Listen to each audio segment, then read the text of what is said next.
It's time for the stripy jumpers to come out now, right?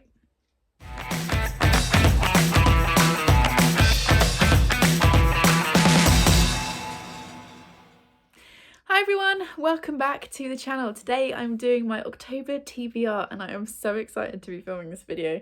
I am very excited about autumn. I have got my favourite stripy jumper on. This is, if you've not been on my channel before, you'll probably see this jumper a lot over the next couple of months. It's one of my faves. We love a stripy jumper around here. We also love a rainbow jumper and we love glitter. So this is basically got everything in it. So today I'm going to talk you through the books I plan to read in October. I have got 5 books for the autumn mixtape readathon and then 5 books for other stuff. I've got a reread, an arc, and then a secret project. It's not really that secret because I'm showing you the books, but I've got a vlog project. So I'm going to talk you through that today. We're going to start with the books for other stuff and then we're going to talk about readathon books. So yeah, let's get into it. So my reread for the month is going to be Gather the Daughters by Jenny Mellermead. I read this a couple of years ago and it stayed on my shelf because I think I gave it 5 stars. For it to be on my shelf, I had to have given it at least 4, either 4 or 5 stars. I think I gave it 5 stars the first time round, and it's a fairly chunky book. How big is it? It's like 450 pages, and I was looking through my shelves the other day and I was like, oh, I'm going to reread that and check that I want to keep it. This is very dark. Like, it's one of the darkest books I've ever read. Please check content warnings if you think about picking it up, and I just want to check that I still do want to keep it. I will read you a little bit of the back because I don't want to give spoilers, and I'm like well aware that because it's a book I've read, I don't want to give an accidental spoiler when talking about it. So it says, on a small isolated island there's a community that lives by its own rules. Boys will grow up knowing they will one day take charge, whilst girls will be married and pregnant within moments of hitting womanhood. But before that time comes, there's a tradition that offers children an exhilarating taste of freedom. Every summer, they are turned out onto their doorsteps to roam the island, sleep on the beach, and build camps in trees. And it is at the end of such a summer that one of the younger girls sees something she was never supposed to see, and returns home with the truth that could bring the island world to its knees. So yeah, I remember it being stunningly written, but it is very dark. So that's going to be my reread for October. I also have an arc that I'm very excited to have my hands on, and I cannot believe I've actually waited this long to pick it up. But it comes out in November, so it's on my October TBR. And that is A Restless Truth by Freya Marske. She wrote A Marvellous Light. This is the sequel to it. How beautiful is this cover? This is just the arc copy as well, like the actual finished copy I'm sure will be even prettier than this, and this was kindly sent to me by Book Break in exchange for an honest review. I also had an arc of A Marvellous Light, which I really enjoyed, and it says on the back, a shocking murder, a scandalous magician, and a ship-bound mystery. And as far as I know, this is going to be sapphic and magical, and I'm very excited about it. So yeah, I'll be definitely reading this in October, and it comes out on the 10th of November. So yes, we're excited for that. Then I've got my video project. I've never done a themed vlog before, I don't think. I think this is the first time I'm deliberately reading books for a specific vlog. I'm going to whip through them because it's probably super obvious what the theme is. I don't want to dwell on it too much. But we've got 3 books that I'll be reading, and then there'll be a vlog that will come probably November time-ish, depends on when I get my act together with editing. So the first of those is My Name is Victoria by Lucy Worsley. This is The Life of a Princess is Full of Secrets. This is historical YA, I think, or upper middle grade fiction, so I'm excited for that. I'm also going to be reading Crazy Rich Asians by Kevin Kwan. This book has been absolutely huge. As you can see, it's a New York Times bestseller. It's got a Netflix film or series, I think, that's coming. It's been very hyped. I will be reading it in October. And we have Vicky Angel by Jacqueline Wilson. This is the second-hand copy that I bought from Amazon that was described as being in good condition.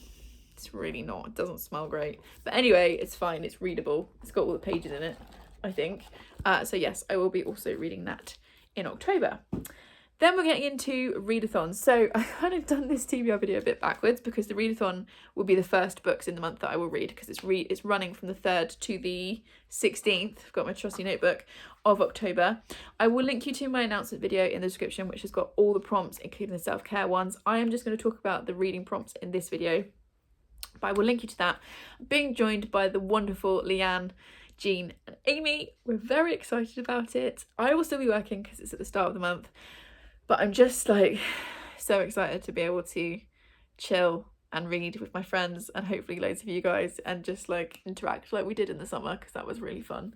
So I've got 5 books. Another reminder for the readathon, if you want to read one book for all the prompts, absolutely fine, do that.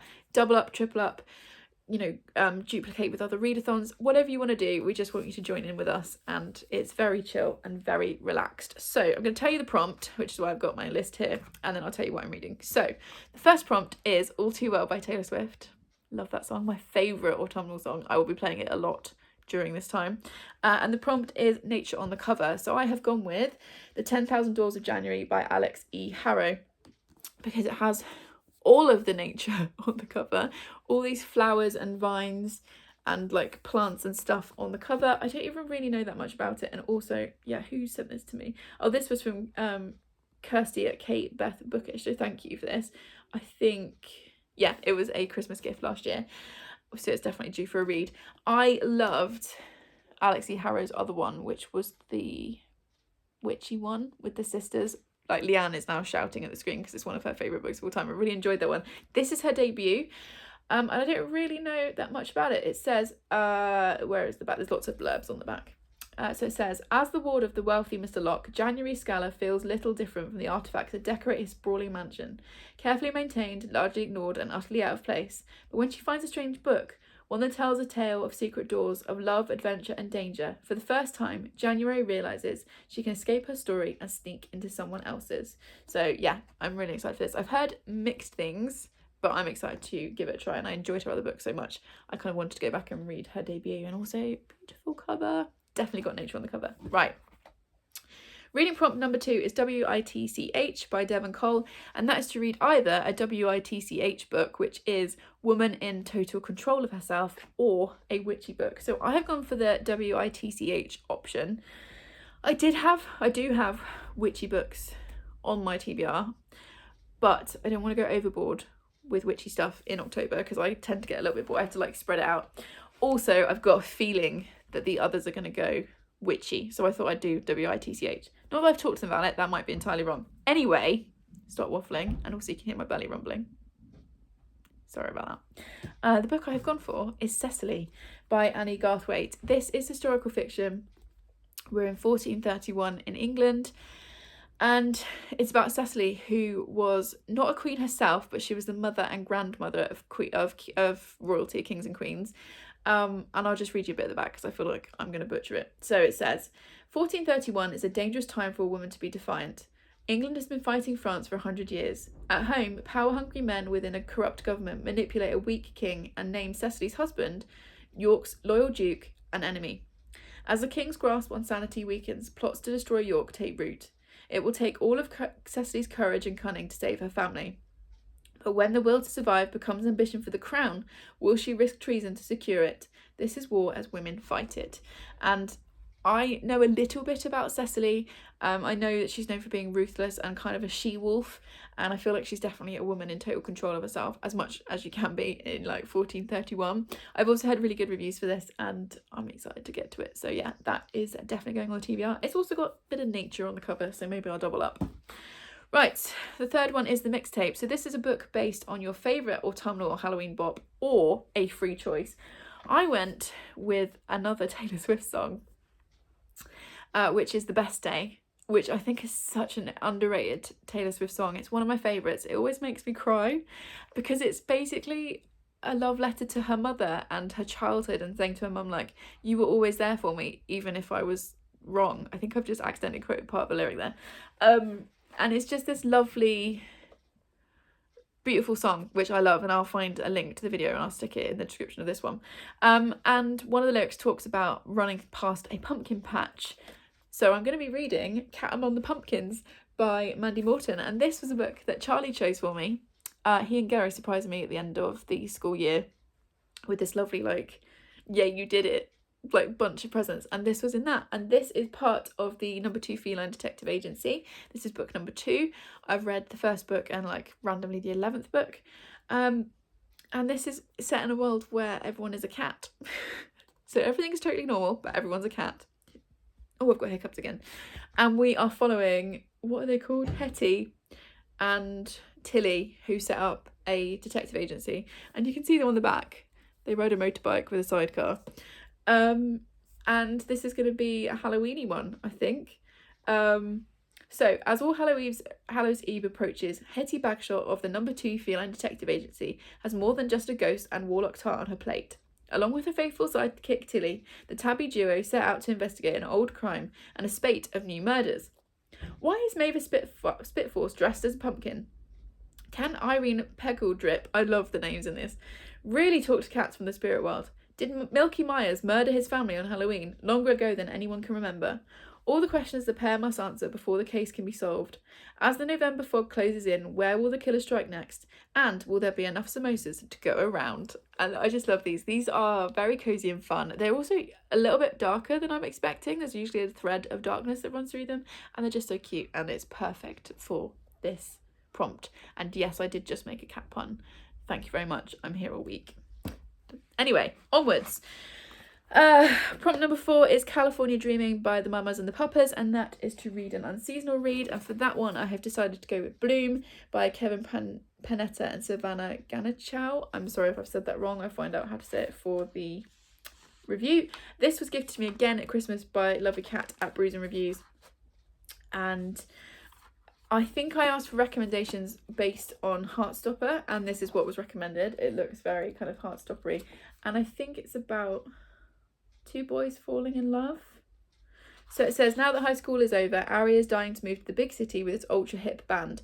If you can just persuade his dad to let him quit his job at their struggling family bakery. Though he loved working there as a kid, Ari cannot fathom a life wasting away over rising dough and hot ovens. But while interviewing candidates for his replacement, Ari meets Hector, an easygoing guy who loves baking as much as Ari wants to escape it. As they become closer over batches of bread, love is ready to bloom. That is, if Ari doesn't ruin everything. And I just think this is going to be a really lovely graphic novel. Like, it would be, I would imagine it would be quite a quick read. They usually are for me. And I just think this would be cute. And it's like summer, it's set in the summer. And yeah, I'm excited for it. And then the last prompt is Down Under, Men at Work, read a translated read. And for that, I'm going to be reading The Woman in the Purple Skirt by Nasuku Imamura. Does it tell me who translated it, or was it? Yeah, so it was translated from the Japanese by Lucy North. And Jean, Leanne and I all bought this on the same trip when we were in Edinburgh together. But I think it was Jean read the back of it out loud, and Leanne and I were like, yes, we will also have that. I think Amy's also going to get herself a copy, and hopefully we can do a buddy read. So if you've got this on your shelves and you want to join us, please do.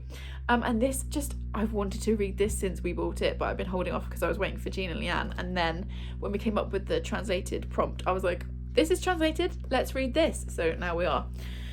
So it's very short little blurb on the back. It says, the woman in the purple skirt is being watched. Someone is following her, always perched just out of sight, monitoring which buses she takes, what she eats, whom she speaks to.